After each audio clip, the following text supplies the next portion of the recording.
Welcome back, everyone. Today in my talk, I want to talk about migration and assimilation. About a decade back, I was at a libertarian conference in the US. A speaker was giving a speech on immigration, and he asked a question from the audience.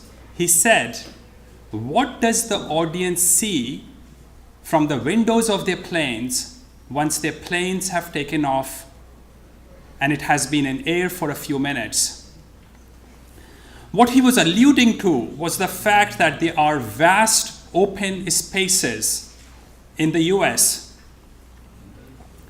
The implication was that given that the US has so much of vast open spaces, why not invite migrants to come and live in the US? He suggested that this would help US economy at the same time helping out these poor people running away from tyrants. At a certain level, he was quite correct, but I felt a sense of anxiety rising in me.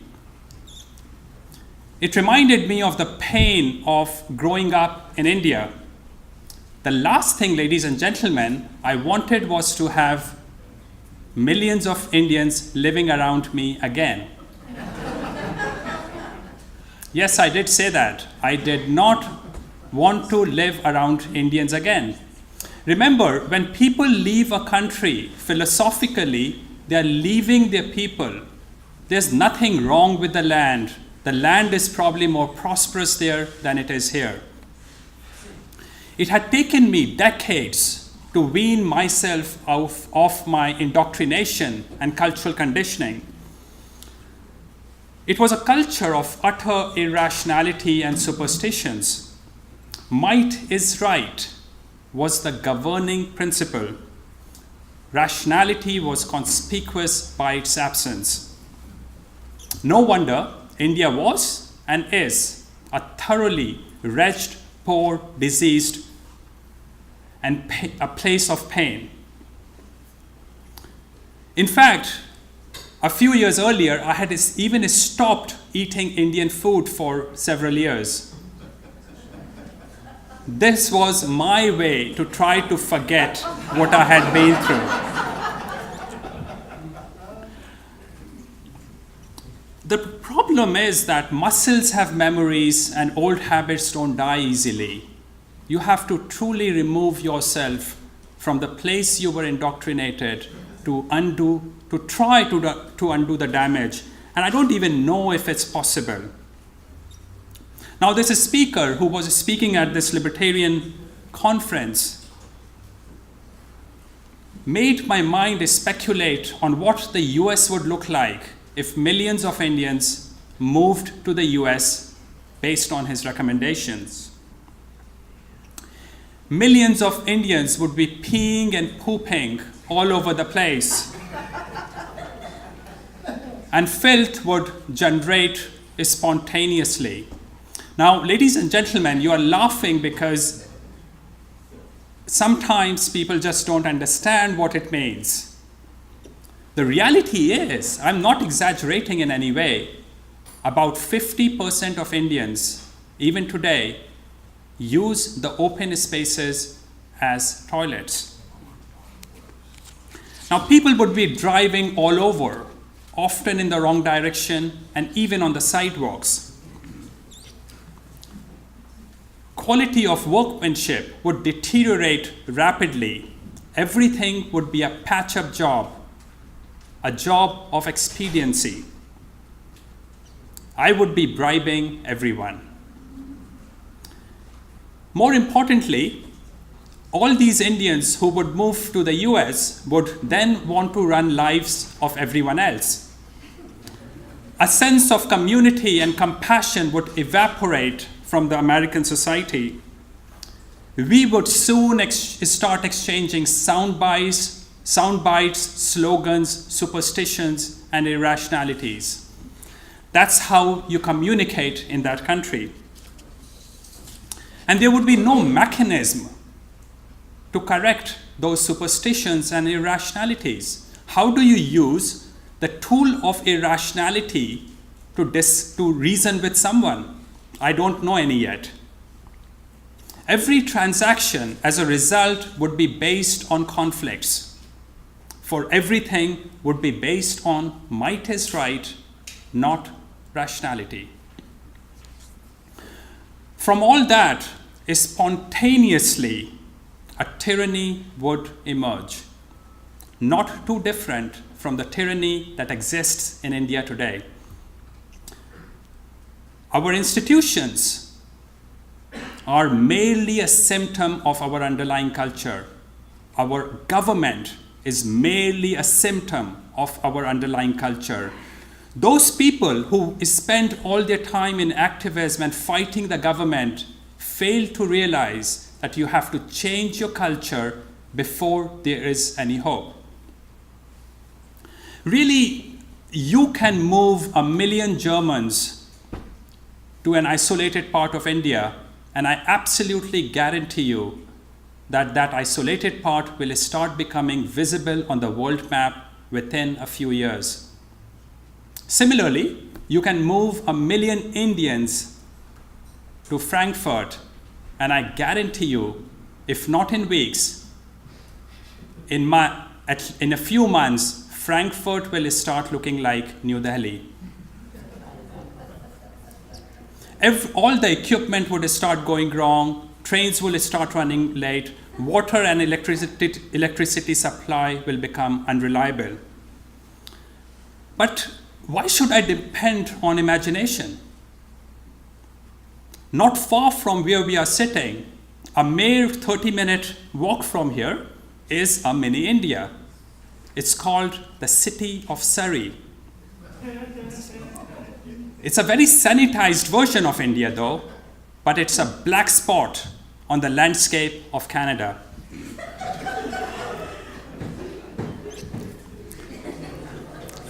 With regular shootings, gang warfare, and unsolved crime cases. Those people who live in Vancouver pretty much know what I'm talking about here. Now, these people left India, but India never left them. Were Surrey an independent country, it would, from bottom up, develop into a tyranny. This also tells you about the cultural poison that Surrey and Indians provide to the Canadian society. Culture matters. Culture is entrenched. It does not change easily, even if you have changed your country and your environment. It might not change for generations, if at all it does. But why should I pick on Indians? There's no reason to pick on Indians. The story is pretty much the same if I talk about other South Asians, all of Africa, the Middle East, Central Asian countries, and most of Latin America. Now, I'm going to, in my talk, collectively refer to these people as the rest. Basically, I'm dividing the world in my talk into two parts, the West and the rest. The West is the Western civilization, and the rest is pretty much everything outside the Western civilization. In my talk, I'm going to expand on what immigration of educated and uneducated migrants mean for the West when these migrants come from the rest. And my conclusion will be that this migration is hastening the process of degeneration of the Western civilization. My greatest interest will be to highlight a very critical difference between the West and the rest, a very critical difference between the two cultures. And of course, I'm breaking up the world into two primary cultures. Now, what I'm saying is something that most of your grandparents understood very well, but an understanding and wisdom that has been erased from the minds of people in the West because using the tool of political correctness. So, let's talk about the less intelligent, uneducated migrants coming to the West. I want to show you a video containing some clips, and I'm sure most of you have seen these clips. Video, please. Now, this video contains images from Europe. Okay. Every day, every minute, they come inside the police. They want to kill each other. You have to do something. Someone has to protect us. We are in our house. We are the victims. We are not them. We have to live like before. We have to live our life. They took it for us. We're not in war. They are. We have to take them from here. It's a city. No place for people like them. A rapidly decreasing minority here. London has got so ethnically diverse that white Britons are now a minority here. Recent police statistics showed that in the capital of Oslo, 100% of assault rapes between strangers were committed by immigrant non-Western males, and 9 out of 10 of their victims were native Norwegian women. The plan risked being labeled racist, fascist, even Nazi. Scores in Swedish schools are plummeting, or if crime in some areas has skyrocketed.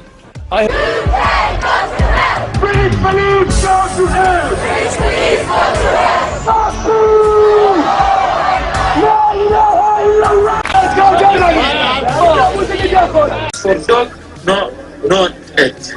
Dog. This for women. I want money because I want to smoking and tell my mother in the Syria. Are staging a sit-in, refusing to go to an asylum centre. You people, before you speak for me, Croatia, good. Azil, me go to Germany because Germany very good. This is their final destination. Ordinary German men and women stood here and applauding them. Extraordinary. People handing them water. Welcome to Germany. How do you feel? This is what the beautiful society of equality and social justice means in practice. Obviously, they will revolt. A person who was demoralized. Rütli-Schüler sind ausländischer Herkunft. Die Deutschen sitzen sich immer dahin. Die sind immer allein und so. Und die anderen, wie gehen die mit denen um? So, die schreien auf die, die treten die, die laufen rum, wenn die sehen, geben die einfach schnell so aus Spaß. Die sind viel Gruppe. Und wehren die sich, die Deutschen? Nein, wir haben Angst so.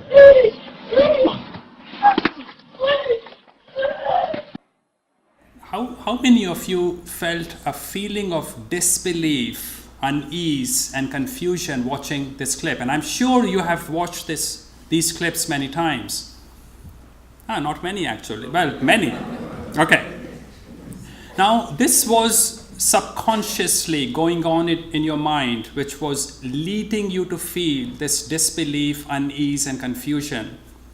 Why should these migrants, instead of feeling gratitude, create an angry nuisance? Why should they destroy public property? Why should they steal from their kind hosts and abuse them? Why should they be fighting among themselves? Aren't they running away from fight? But they seem to be fighting exactly the way they seem to be forever fighting in North Africa, Syria, Afghanistan, Pakistan. These people have starved. They have been abused. They grew up in a totalitarian system. You felt disbelief because you thought that these people would be front runners in the fight for liberty, not only theirs, but yours as well, because you thought in your subconscious that because these people have lived under tyranny, they would fight against any kind of tyranny. But that's not what you see. What is the core reason that might help you connect the dots properly and get rid of your disbelief and confusion? And this is what the main purpose of my talk is today. But I'm going to talk about that once I have talked about the educated migrants next.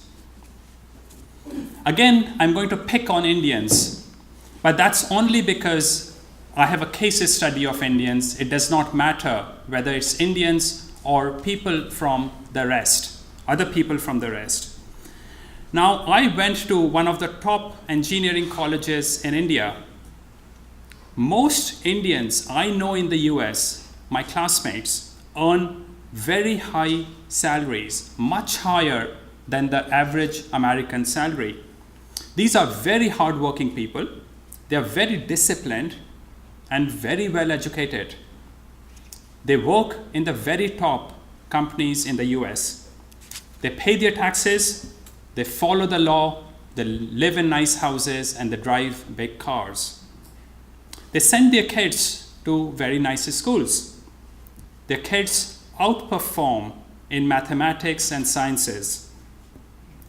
And the moms in the evening drive around their kids to make sure that the kids participate in a plethora of extracurricular activities: swimming, ballet, piano, you name it. Now, these Indians in the US, the educated, intelligent Indians I'm talking about, tend to be religious, but they have a very secular worldview. They are extremely tolerant about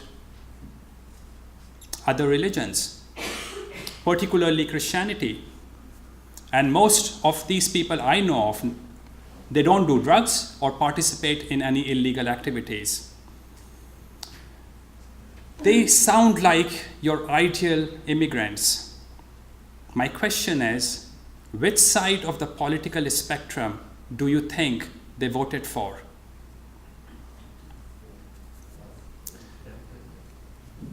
Every single Indian I know in the US voted for Obama in the last 2 presidential elections. Now, I have no love for the Republican Party, but I do want to understand why these Indians voted for Obama. These Indians support Obamacare, despite the fact that they can afford private healthcare themselves. They are at the forefront of fighting for higher salaries for teachers. And when I ask them what higher salary is, decent salary, they can't define it. They want to outlaw guns. And these Indians, almost every single Indian I know in the US, would give the police right to accost people on the street and interrogate them, even if there is no evidence against those people. These Indians in the US, again, intelligent, smart, well-paid people, want massive control over the industry. Most of them, of course, work in the IT industry. This is the worst thing. They have no problems in extrajudicial killing of alleged criminals without the due process of law. As Mr. Schaefer will explain to you probably, that any country that does not treat its criminal fairly cannot be a civilization. These Indians, I know, tend to uncritically trust the US government and want it to do more. They unquestionably accept US interference in the Middle East and in Africa. These Indians, again, the rich, smart ones, I'm not even talking about the poor, illiterate ones, show groveling respect for politicians and treat them as celebrities. These politicians are invited as chief guests to community functions of these Indian communities. And I'm sure you must have watched videos of American and Canadian politicians dressed in Indian garb, trying to collect votes from Indians. Now, if you process what I have just said, even these very educated Indians contribute to making the West a mirror image of India. They vote for increase in regulations to control lives of other people. They vote for big nanny government. Indians have brought to the US, educated, smart Indians, exactly the same worldviews that has made India an utterly dysfunctional place.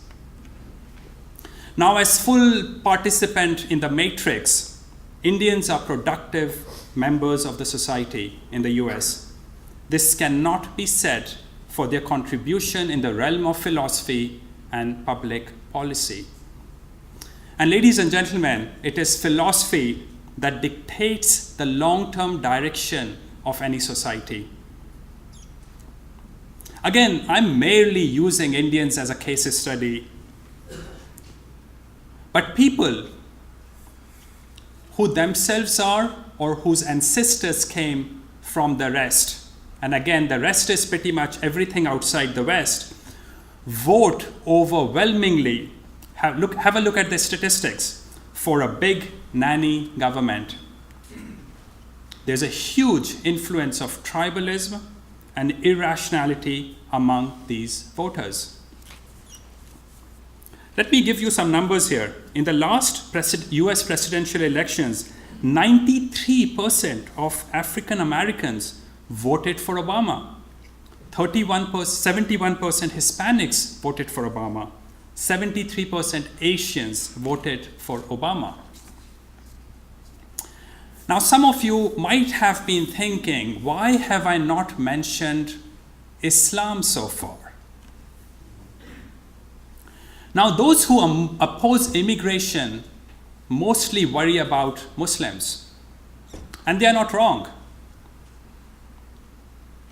The problem is that they have defined the real problem, very narrowly.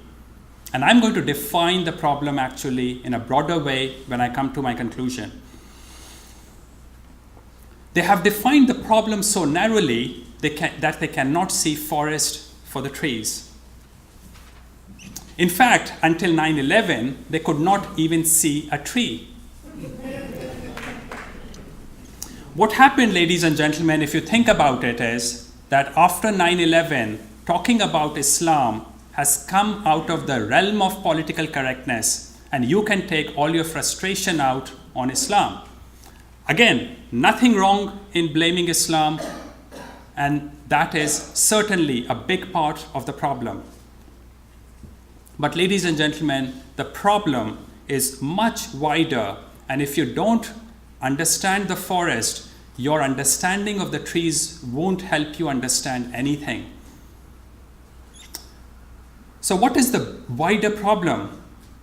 Don't forget, I already talked about the huge crime problem in the city of Surrey in Canada. And there's a huge entrenched problems with First Nations, Black communities, and Latinos in the US. But Americans mostly start suffocating when you want to discuss problems with these communities. Now, my job is not to give an exhaustive list of all the problems that there are in the world, in the Western world. But my only interest at this point is to show that the problem is much larger than the problem of Islam. Again, the problem is there with Islam, but the problem is much larger, much wider, much deeper. I recently visited the no-go areas in Sweden about 2 months back. These are the places no white person can enter anymore. Even ambulances and fire brigades cannot enter those areas without police escorts. I went with a police escort. Such places are filthy and dangerous. Now, this is the same country, exactly the same country, which I went to about 20 years back. Those days, people would come and talk with me on the street because I was a novelty. Those days, a 16-year-old girl could go out late in the night by herself, pretty much anywhere in Sweden, and not have to worry about anything. Not anymore. I visited refugee areas in Utrecht, in Holland, where Dutch government is building another massive refugee center. Just at the entrance of this refugee center, many houses had been shut down. Why? Because prostitution of underage girls and human trafficking had gone wild in that area. This is Holland. Even they got scared of what has started happening. During a talk with my blonde Dutch female friend, she suddenly realized that even without realizing it, she had started wearing very conservative clothes over the last few years. Now that's true that most of these refugees in Europe, the current refugees, are Muslims. But here is the problem. It might make you look at the problem very narrowly. In my view, the situation would not have been much different were they Christian refugees from Africa, or Hindu refugees from India, or Buddhist refugees from Myanmar. Don't forget that the biggest genocide right now happening is likely happening in Myanmar against Muslims. But why should I talk with you about communities that are distant to you? Why should I talk about Europe? Americans actually should know better. Can anyone guess here how many women and girls crossing the border from Mexico to the US get raped on the way? Anyone can make a wild guess on it? Give me a high number. 92. Sorry? 92. At least 75%. Right, okay, so that's very close. 80%, 80% women and girls on the way from Christian Mexico to the US get raped on the way. Imagine the kind of culture that allows this to happen. I'll show you another video which will probably suffocate you, but I'll show you nevertheless. All white people to move to the back. This is a black and brown resistance march.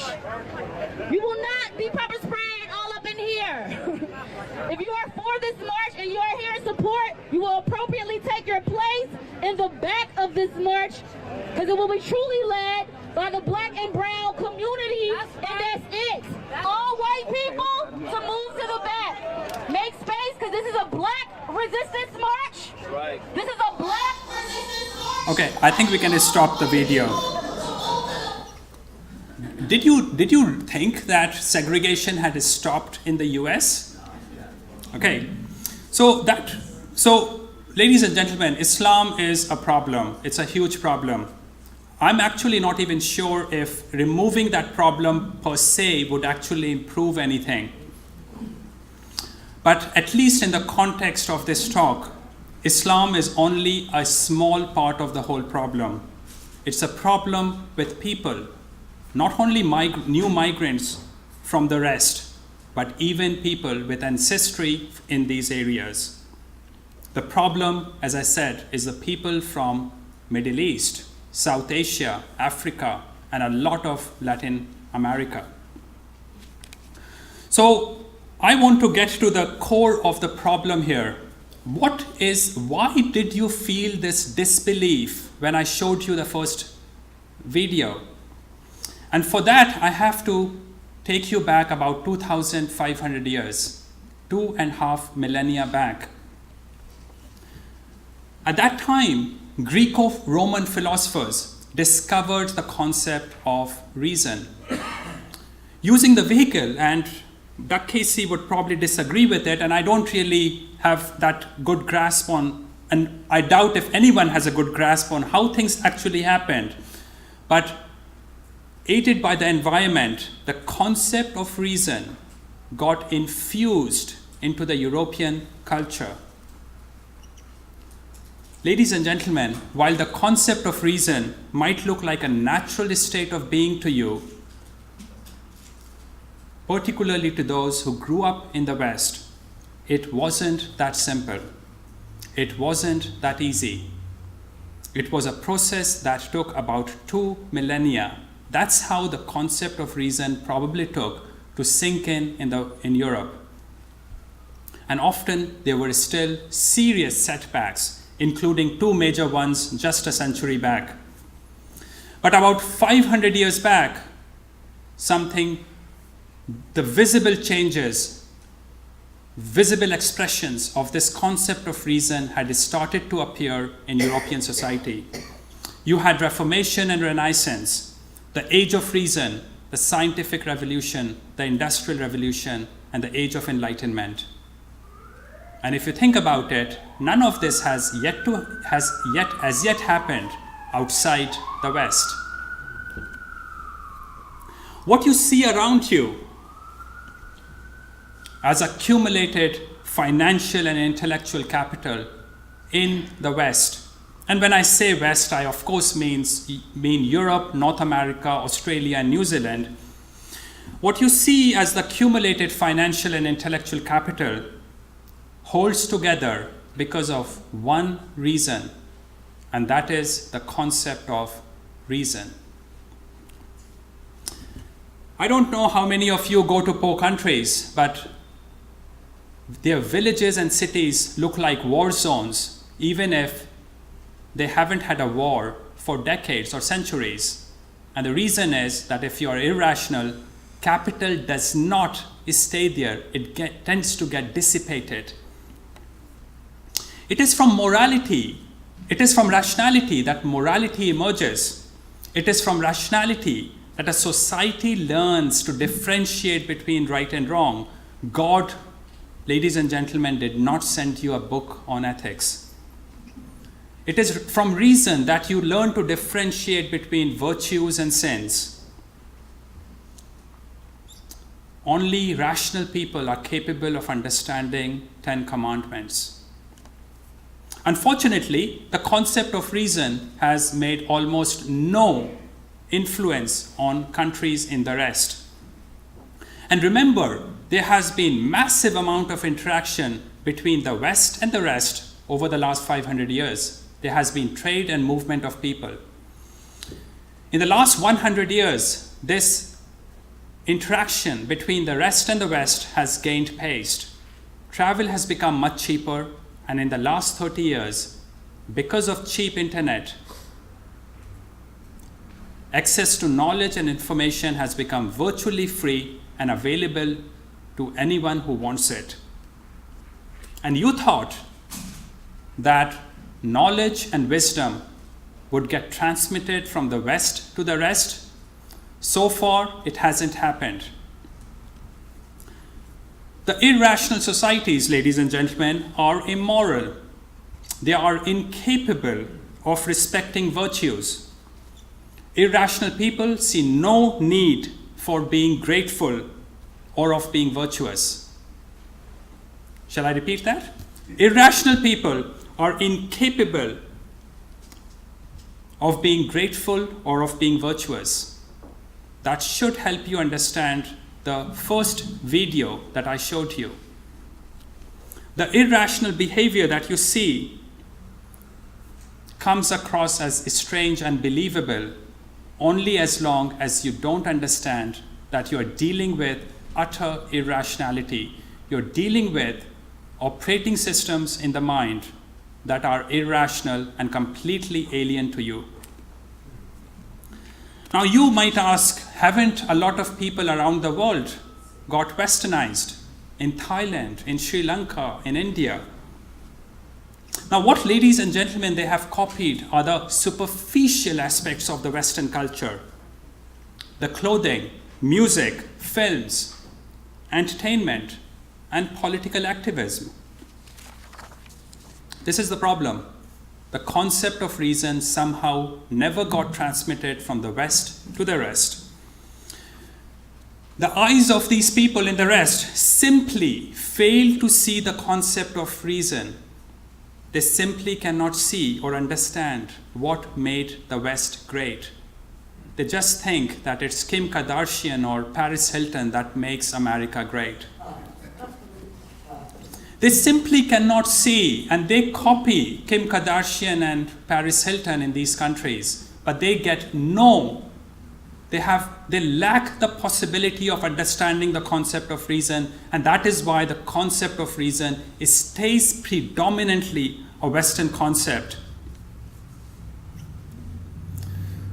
In short, ladies and gentlemen, most of the rest still lives in irrationalities and superstitions. Whether you see them as that way or not is a different thing, because your eyes might fool you because how they dress up and what music they listen to. Let me conclude my talk here. In my view, the problem is not, and I want to redefine the problem. The problem is not of migration. The problem is of cultures. Cultures do not mix.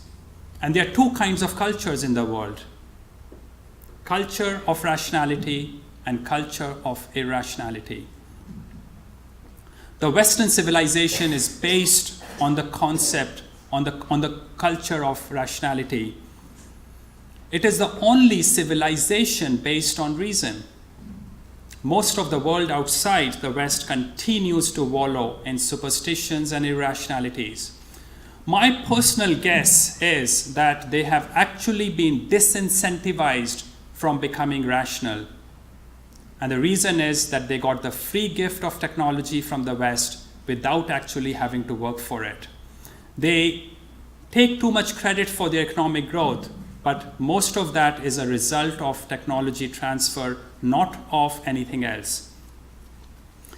People of the West and people of the rest have different operating systems in their brains.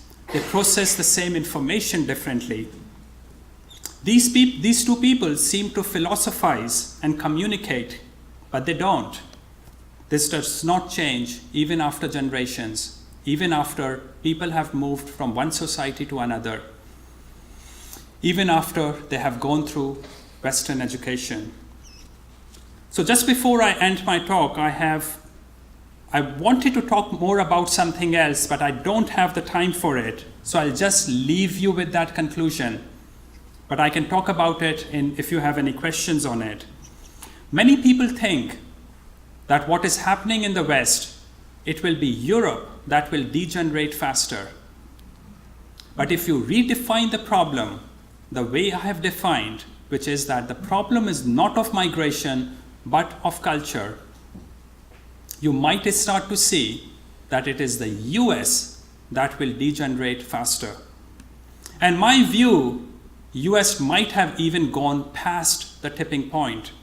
You will know about it in a few years' time. Ladies and gentlemen, thank you very much for your time.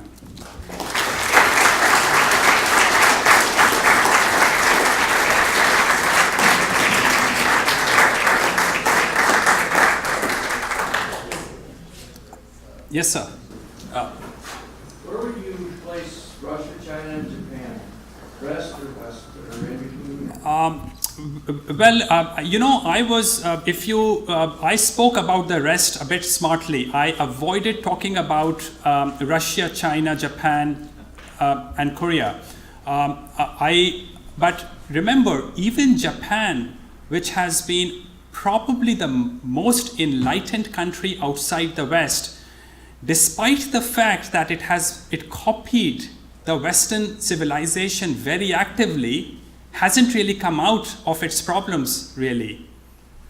But I think there's hope from Japan, Korea, and China. And Russia, probably in between somewhere.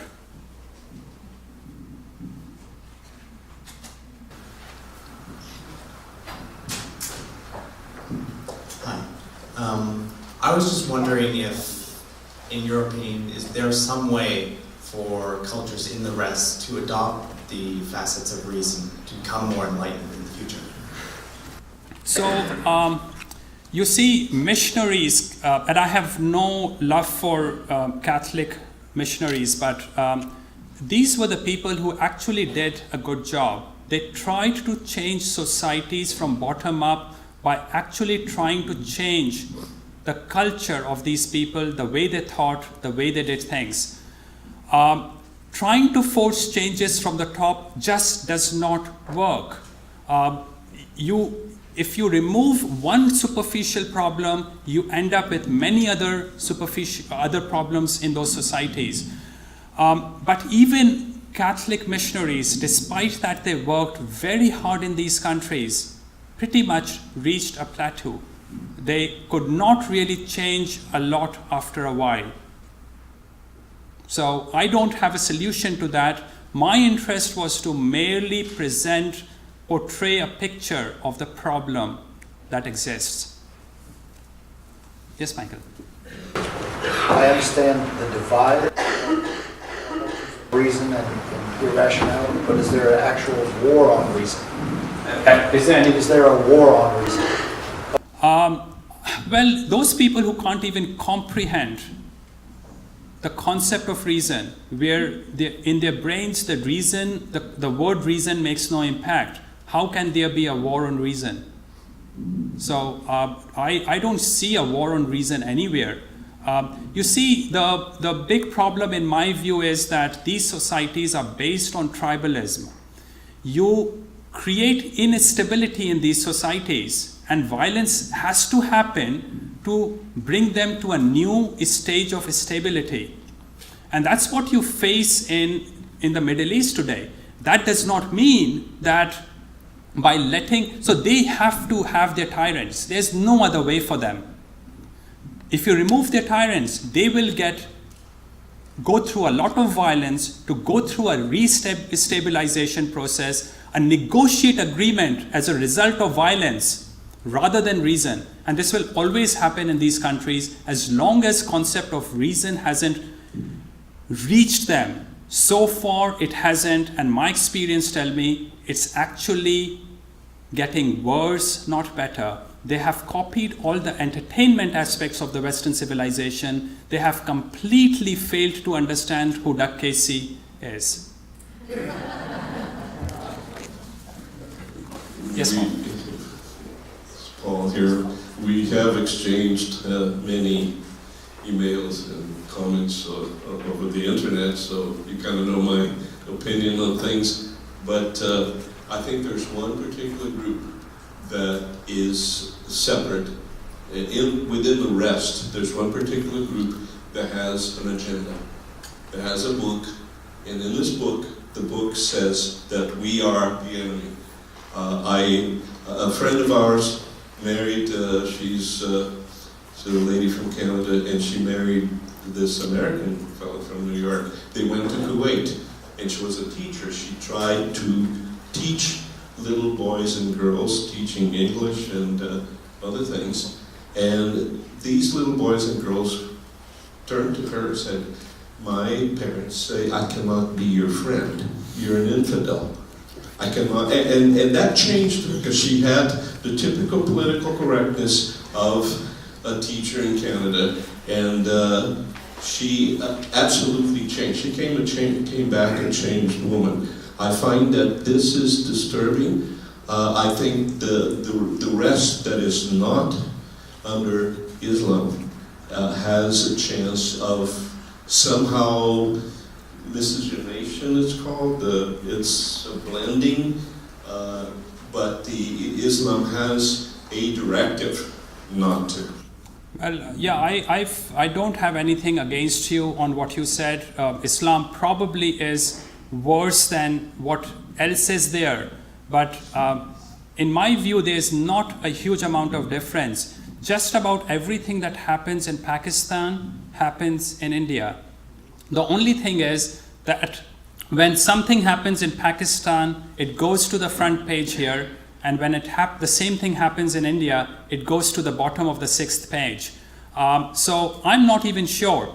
In fact, if you look at the situation in the rest, the only countries, except from China, Japan, and Korea, the only countries that have done better among these rest are Muslim countries, Turkey, Malaysia. But look at Africa, look at South Asia, India. They are still wallowing in huge amount of problems. So just the last one, actually. Hi. It's something that's come to my attention over the last couple of years. That sometimes people will say things like, usually it's an atheist, will say, well, that person's a Christian. They've usually come from another culture. And so I'll say, oh, interesting, I had no idea, I've never heard them talk that way, to suggest they were. And what they really meant was they were referring to a culture. They come from a Western Christian type culture. And similarly, I think sometimes we in the West get a little confused as well. Looking at other cultures that may be associated, say, with Islam, and we say, well, boy, they're god-awful. And they're also maybe even claim to be Muslims. But in fact, people who have claimed to be Christians are god-awful. And I think ultimately, before a person decides on what the implications of a religion are, like Islam or Christianity, that really one has to understand the school of thought that the scriptures themselves indicate, as opposed to what the people who purport to reflect them say about it. So for instance, if I'm a Christian and I nuke your city, that may or may not say so much about what Christianity is about. And so when we're talking about cultures, I think it's important to say, we'll recognize that, yeah, that's a culture where people claim to be maybe Muslims, but perhaps Islam is not really reflected that much in their attitudes and the way they speak.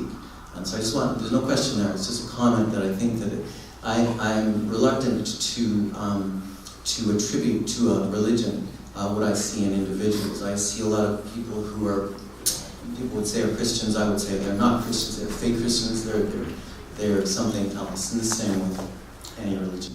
Well, in my view, people choose their religion based on how their mind works. So the less enlightened people might choose Islam, slightly more enlightened people might choose Christianity, and maybe more enlightened people might choose atheism. I don't know, I'm not saying I'm smarter than other people, but because there's a lot of statists among atheists. But what I'm saying is that which one is the horse and which one is the cart is the culture and the kind of people, the horse, in my view, and the religion come next. They pick and choose what works for them. Christianity probably had a lot of bad aspects of it, but these people gave up on the bad aspects of it and moved on. So I think Islam could have done exactly the same thing, and it has in some areas. Malaysia, again, is one of the probably a better example in which, from what I have seen, it's a very moderate country. Anyway, ladies and gentlemen, we will break up for 5 minutes. We just want to reset the tables a bit, and then if you could come back in 5 minutes, please. Thank you.